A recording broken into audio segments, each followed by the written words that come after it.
আসসালামু আলাইকুম ওয়া রাহমাতুল্লাহি ওয়া বারাকাতুহু। ওগো মোদের দয়াল নবী, কোথায় আছো লোকাইয়া? দয়ার আশায় ডাকি তোমায়, দয়ার আশায় ডাকি তোমায়, দেখো একবার আসিয়া। আল্লাহুম্মা সাল্লি সাইয়্যিদিনা মাওলানা মুহাম্মদ ওয়া আলা আলি সাইয়্যিদিনা মাওলানা আল্লাহ আল্লাহ আল্লাহ লা ইলাহা ইল্লা আল্লাহ আল্লাহ আল্লাহ।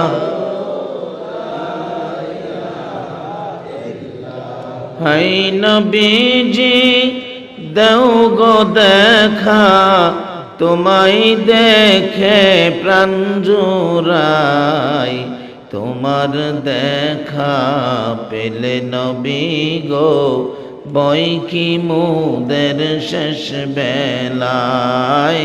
আল্লাহ আল্লাহ আল্লাহ লা ইলাহা ইল্লাহু আল্লাহ আল্লাহ আল্লাহ লা ইলাহা লা ইলাহা ইল্লাল্লাহু মুহাম্মাদুর রাসূল সাল্লাল্লাহু আলাইহি ওয়াসাল্লাম। রে বাবারা, ভাইয়েরা, ও মা বোনেরা, দুনিয়াটা ছাড়তেই হবে। দুনিয়া থাকার জায়গা না। 150 বছর বয়সের একটা মানুষ কেউ দিতে পারলেন না 100 বছর পরে আপনারা থাকবেন, এই গ্যারান্টি কি দিতে পারেন? তাহলে আসুন একটা ব্যবসা করি। কেন ব্যবসা করবেন না? এই ব্যবসার লাইন দেখানোর জন্য আমার নবী, উম্মতের দরদি নবী কত কষ্ট গো এই দুনিয়াতে করছেন। ইচ্ছা করলেই নবী সব সুখ শান্তি বুক করতে পারতেন, শুধু আপনার আমার জন্য নবী একটা সুখ শান্তিও নিলেন না। নবীজি কোনো কোনো দিন 2 দিন 3 দিন যাইতেন, খাবারও নবীর জুটত না। প্রশ্ন করেন, নবীজি খাবার জুটতো না, আল্লাহ নবীর জন্য সব বানাইছে, কেন নবীর খাবার জুটতো না? অথচ খাবার ইচ্ছে করলে নবী কোনো কোনো দিন হাত বাড়াইয়া জান্নাত থেকে, জান্নাতের ফলের গাছ থেকে ফল পাইরা খাইতেন, কিন্তু নবী 3 দিন ইচ্ছে করলে পারতেন, খায় না কেন? এই প্রশ্নের জবাব দিবে আল্লাহ। আমার নবী এই কষ্টের উপর জিব্রাইলকে পাঠাইলেন, ও জিব্রাইল, আমার বন্ধুর কষ্ট আমার সহ্য হয় না, বন্ধুরে যায় বলো বন্ধুর জন্য উহুদ পাহাড়টা স্বর্ণ বানায়া নিচে দা চাক্কা লাগাই দিব, বন্ধুর পিছে পিছে পাহাড়টা ঘুরবে, যখন প্রয়োজন পড়বে স্বর্ণ বিক্রি করে বন্ধুর চাহিদা পূরণ করবে, কষ্ট করতে হবে না। জিব্রাইল এই প্রস্তাব নিয়ে গেলে আমার নবীর চোখের পানি, জামা কাপড় ভিজে গেছে। জিব্রাইল, আমি আল্লাহর বন্ধু বলে, আমি আল্লাহর হাবিব বলে গো, আমি আল্লাহর দুস্ত বলে উহুদ পাহাড় স্বর্ণ বানাইয়া নিচের চাক্কা লাগাইয়া আমার পিছে পিছে ঘুরাবে, প্রয়োজন হলে স্বর্ণ বিক্রি করে আমার চাহিদা পূরণ করব। রে জিব্রাইল, আমি জানতে চাই রে, আমার গুনাহগার এতিম গরিব উম্মতেরা না খাইয়া কষ্ট করলে উহুদ পাহাড় আমার উম্মতের পিছে পিছে ঘুরবে নি রে? জিব্রাইল বলেন না, আপনার উম্মতের পিছে উহুদ পাহাড় স্বর্ণ হইয়া ঘুরবে না। আমার নবী কান্দে, জিব্রাইল রে, যেই বাজেট আমার উম্মতে পাবে না, এই বাজেট আমি রাসূল নিতে রাজি না। এই নবীর পক্ষে যাওয়া বলুন আমাদের দরকার আছে কিনা? আজকে নবী মদিনায় শুইয়া 24টা ঘন্টা আপনার আমার জন্য নবী কাঁদতেছে, একটা সময় নবী ঘুমায় না। আসুন না সেই মদিনার থেকে একটু ঘুরে আসি, চলুন তো দেখি। ছেড়ে দে নৌকা মাঝি যাব মদিনায়, বলুন ছেড়ে দে নৌকা মাঝি মদিনাতে কান্দে নবী উম্মতের মায়ায়, মদিনাতে কান্দে নবী উম্মতের মায়ায়, ছেড়ে দে নৌকা মাঝি যাব মদিনায়, ছেড়ে দে নৌকা মাঝি। নবী মদিনাতে আছে শুইয়া গুনাহগার উম্মতের মায়া, মদিনাতে আছে শুইয়া গুনাহগার উম্মতের মায়া, সেই নবীরই প্রেমে সবাই পাগল হও না, সেই নবীরই প্রেমে সবাই পাগল হও না, ছেড়ে দে নৌকা মাঝি যাব মদিনা, ছেড়ে দে নৌকা মাঝি।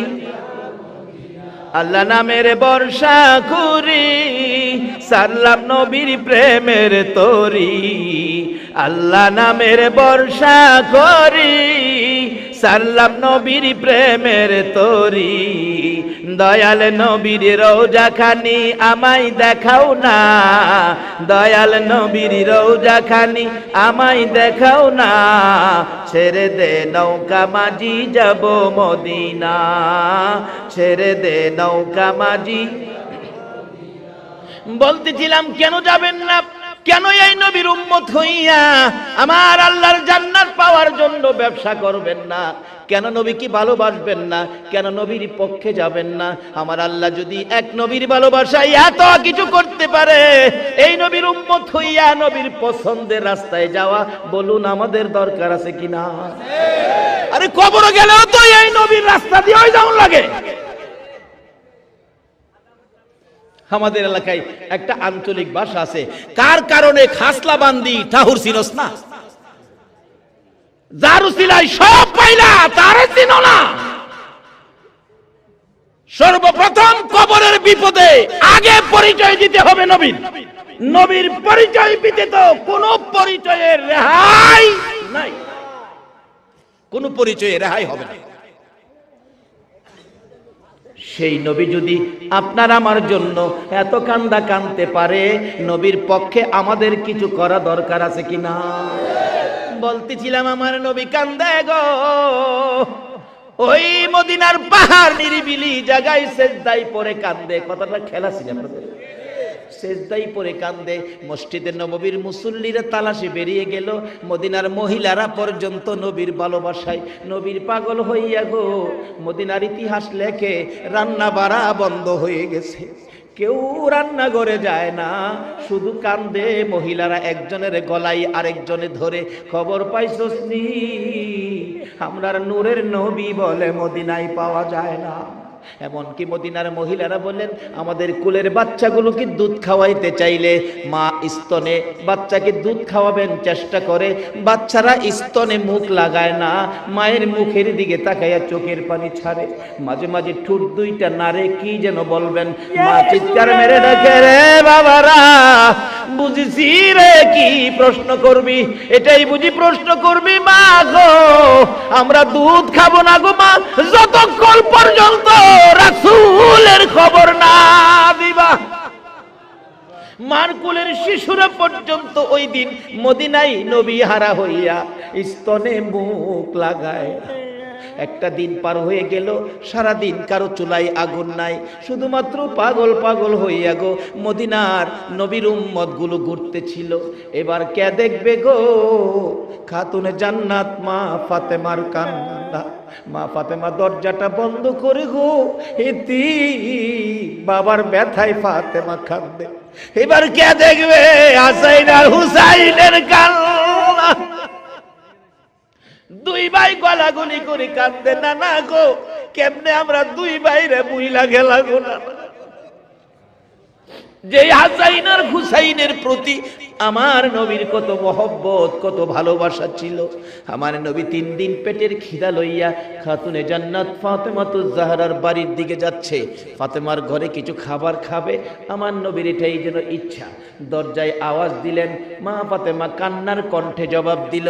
ফাতেমা ডাকতেছে, বাবা আসছেন। হ মা, দরজা খোলো। দরজা খুললে খাতুনে জান্নাত ফাতেমাতুজ জাহরা চোখের পানি মুছতেছে। ফাতেমা গো, কেন গো মা চোখের পানি মুছতে কাঁদতেছো? ফাতেমা ডাকতেছে, বাবা গো আজকে 3টা দিন পার হয়ে গেছে গো, ফাতেমার চুলায় আগুন জ্বলে। নানা গো কইয়া তোমার 2 নাতি কাঁদতেছে, পেটের খিদা লইয়া গো বাবা, তোমার আদুরের 2 নাতি ঘরের বাহিরে যায় কাঁদতেছে। আমার নবী নাতির কষ্টের কথা শুনে নিজের খিদার কথা রাসূল ভুলে গেছে। যাইয়া দেখে 2 জন গলাগুলি করে কান্দে, মা 3 দিন হলো রে ভাই খাবার দিতে পারলো না, চলো আমরা 2 ভাই আমরা নানার বাড়িতে চলে যাই, আমরা নানার বাড়ি যাব, মা খাবার দিতে পারে না। আমার নবী এই কথাটা শুনে আর নবী দেরি করলেন না, এখান থেকে বেরিয়ে আসলেন। বেরিয়ে গেলেন কোথায়? রুজি রোজগারের ব্যবস্থা করা যায়। বাবারা গো, রুজি রোজগার করে খাবেন, হারাম খায়েন না, কষ্ট করে পরিশ্রম করে খাবেন। আমার নবী নিজেও পরিশ্রম করেছে, অবৈধ লাইনে পয়সা রোজগার করবেন না, হালাল খাবেন।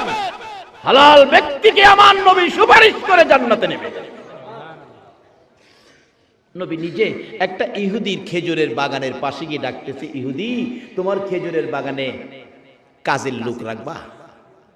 ইহুদি কয়, চেহারা দেখে হায় হায় আপনার এত সুন্দর চেহারা, মনে হয় ভালো মানুষের সন্তান, ভদ্রলোকের সন্তান হবেন, বংশধারী লোক, মনে কোনোদিন কাজ কাম করেন নাই, আপনি কি পারবেন কাজ করতে?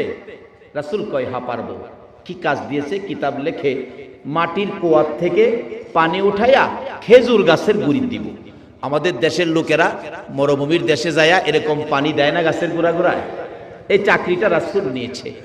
ও আশিকে রাসূল, আশিকে ওলির দেশের মানুষ, এই কাজটা তো আমার রাসূলও করেছিল, যেই কাজের দায়িত্ব নিয়ে তোমরা যাও। নবীজি পানি উঠাবেন, মাইনা কি দিবেন? ইহুদি বললেন, 1 বালতি পানি উঠাইলে 3টা করে খেজুর দিব।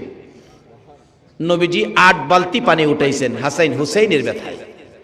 8 বালতি পানি উঠাইয়া 9 বালতির জন্য বালতিটা নিচে ছাইরা টান দিলে রশি ছিঁড়া বালতি পড়ে গেছে। নবীজি দাঁড়াইয়া রয়েছে, ইহুদি দূর থেকে তাকাইয়া রয়েছে, পানি উঠাও না কেন? রশি ছিঁড়ে গেছে। রশি ছিঁড়ে গেছে না ছিঁড়ে ফেলছো? নবীকে চোখ লাল করে কথা কইতেছে, ছিঁড়ে গেছে না ছিঁড়ে ফেলছো? রাসূল বলেন, বাবারে আমি তো ছিঁড়ে ফেলি নাই, ছিঁড়েই গেছে, পড়ে গেছে। না তুমি ছিঁড়ে ফেলছো। আরে বাবা আমি ছিঁড়বো কেন? এই কথা কাটাকাটিতে এক পর্যায়ে ইহুদি, যেই নবী চেহারায় জীবনে একটা মশা মাছি বসে নাই, এই নবী সুন্দর গাল মোবারকে থাপ্পড় লাগাই দিয়েছে। আমার নবী একটা চিৎকার মারছে, ইহুদি 3 দিন পর্যন্ত খাবার নাই রে, আমার গালে থাপ্পড় দিছস, তোর হাতে ব্যথা পাইছস নি? ইহুদি রে দেরি করিস না, আমার আদরের নাতিরা কান্দে রে, যে নাতির মুখে খাবার দেওয়ার জন্য আমি আজকে তোর বাগানে চাকরি নিয়েছিলাম, আমার 8 বালতি পানির বিনিময় 24টা খেজুর দিয়ে দে, আমি 24 খেজুর লই আমার নাতিদেরকে খাওয়াবো। 24 খেজুর লইয়া আমার আপনার নবী রওনা হলেন হাসাইন হুসাইনের দিকে। আমার আল্লাহ ডাকে, জিবরাইল আমার বন্ধুরে ক বালতি যেন বন্ধু উঠাইয়া দিয়া আসে। জিবরাইল সামনে দাঁড়াইলে, ইয়া রাসূলুল্লাহ বালতি উঠাইয়া দিয়ে যেতে হবে। এরে জিবরাইল আমি বালতি কিভাবে উঠাবো রে জিবরাইল? জিবরাইল বলেন, ইয়া রাসূলুল্লাহ কুয়ার ভিতরে হাত ঢুকাইয়া আপনি নবী বালতিকে ডাক দেন, বালতি আপনাকে চিনে, আপনার ভালোবাসায় বালতি আপনার হাতে এসে যাবে। আমার নবী কুয়ার ভিতরে হাত ঢুকাইয়া ডাকতেছে, এরে বালতি আয় রে, আমি নবীর হাতে আই। বালতিকে আমার নবী ডাক দিতে দেরি হয়েছে, মৃত বালতি কুয়ার ভিতর থেকে নবীর হাতে আসতে দেরি হয় না। যেই নবীর ভালোবাসা মৃত বালতি পর্যন্ত দিতে জানে গো, এই নবীর উম্মত হইয়া নবীর ভালোবাসা দেওয়া দরকার আছে কিনা? কিভাবে ভালোবাসা দিলে নবী খুশি হবে? আসুন আমি সেই দিকে যাচ্ছি। এবার প্রশ্ন আসতে পারে, হুজুর মৃত বালতি কি ডাক দিলে আসতে পারে? আসুন আরো বাস্তবতায় যাই। মদিনায় যারা হজ করতে গিয়েছেন, একটা জায়গার নাম আছে উস্তুনে হান্নানা। তার ঘটনা হলো, আমার নবী যেদিন মসজিদে নববীর মিম্বর পাকা হয় নাই, একটা শুকনা মৃত খেজুরের গাছ পিছনে গাইরা মিম্বরে দাঁড়ায় হেলান দিয়ে খুতবা দিতেন। যেদিন মিম্বর পাকা হলো, এই শুকনা গাছ লাকড়ির সমতুল্য উঠাইয়া ফেলে দিলেন। নবী খুতবা দিবেন জুমার দিন, শোনা যায় নবীর কানে আওয়াজ আসতেছে, কে যেন কাঁদতেছে মা বাবা হারা এতিমের মতো। আমার নবী বলেন, সাহাবীরা রে দেখ কে কান্দে রে। না হুজুর, কেউ তো কান্দি না আমরা, রাসূল পাইলে আমরা কাঁদবো কেন? না, তালাশ করে দেখ, আমার কানে কান্নার আওয়াজ আসতেছে। সাহাবীরা তালাশ করে দেখে মৃত শুকনো খেজুরের গাছ আমার নবীর ভালোবাসায় কান্দে। হুজুর মরা গাছ দিয়ে কাঁদতেছে। পৃথিবীর কোন আলেম অস্বীকার করার ক্ষমতা নাই যে নবীর ভালোবাসায় মরা গাছ কান্দে। আজকে সেই নবীর পক্ষে আপনারা বসে আছেন।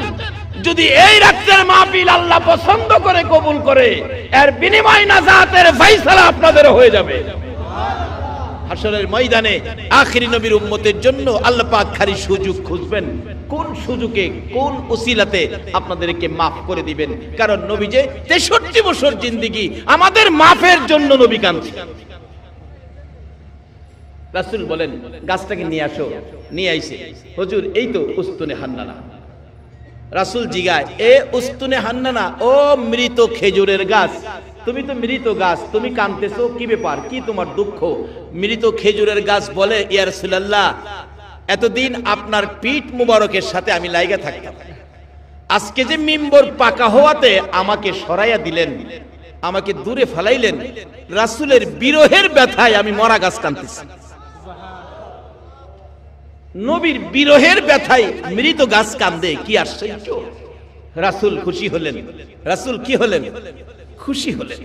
মরা গাছ রাসূলকে খুশি করতে পারলো, কিন্তু আমরা জীবিত নবীর উম্মত হয়ে তো খুশি করতে পারলাম না।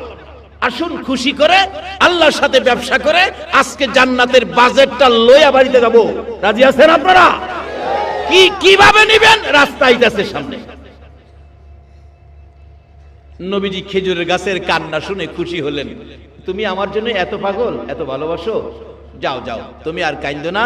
আমি রাসূল তোমার জন্য দোয়া করে দেই, তুমি একটা জীবিত খেজুরের গাছ হয়ে যাইবা।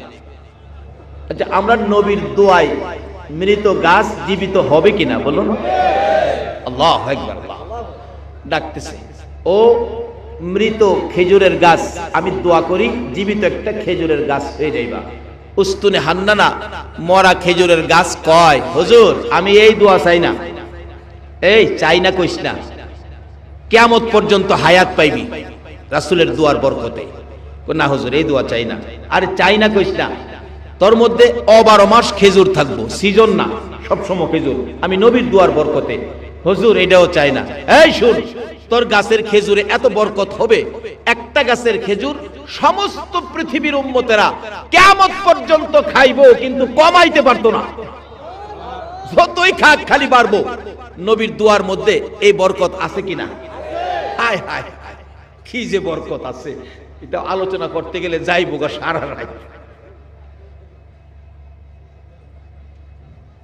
ডাকতেছে, দোয়াটা মাইনা নে। খেজুরের গাছকে, হুজুর সারা পৃথিবীর উম্মতের খেজুর খাওয়াইতাম, এই দোয়াও চাই না। তা তুই কোনটা চাস ক? হুজুর আমি চাই আপনি নবী যেই জান্নাতে থাকবেন গো নবী, যে জান্নাতের বিছানার মধ্যে আপনি শুয়ে ঘুমাবেন, ওই জান্নাতের বিছানাটার পাশে আমি একটা খেজুরের গাছ হইয়া সব সময় আপনি নবীকে দেখতে চাই।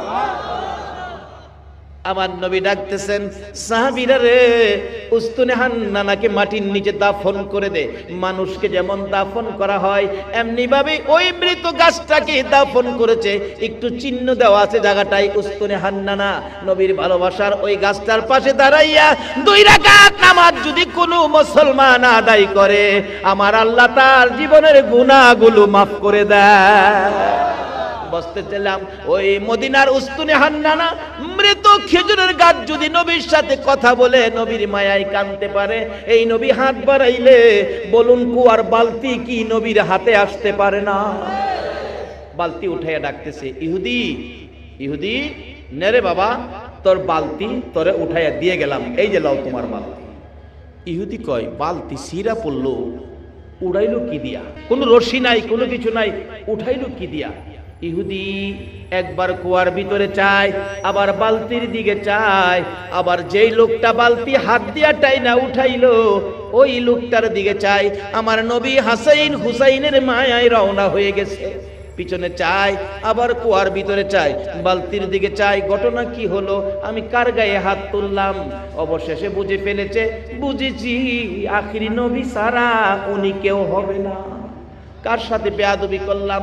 সঙ্গে সঙ্গে নিজের হাত নিজে দাও দিয়ে কেটে ফেলছে, জ্ঞান হারা হয়ে পড়ে আছে। কেন বেয়াদবি করলাম? পথিকেরা যাচ্ছে, ব্যবসায়ীরা যাচ্ছে রাস্তা দিয়ে, হাত কাটা একটা ব্যক্তি জ্ঞান হারা, মাথায় পানি দিলেন, জ্ঞান ফিরল, ডাকতেছে, তোমার কি হলো? তোমরা কে? তোমরা কে গো? আমার কি হলো আমাকে জিজ্ঞেস করো না, যদি তোমরা পারো আমার আখিরি নবীর দরবারে লইয়া যা।